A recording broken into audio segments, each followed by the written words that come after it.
Greetings to all LST 110 students. We trust that you are well and that you are taking care of yourself. This is our final reinforcement for your argumentative essay outline.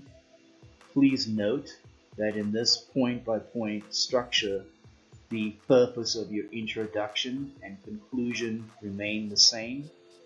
What changes is that in your main body paragraphs, you are required to warrant your claims or your stance, counter-arguments, and the refutation with data, and you will do that by either paraphrasing or through interpretive quotation.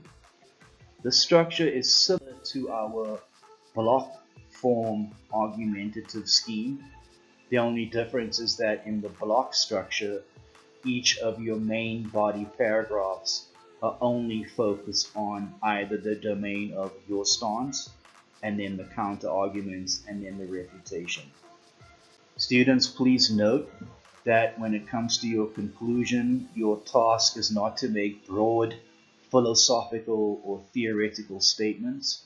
You are required to reiterate the main points, and those main or key points come from each of your main body paragraphs.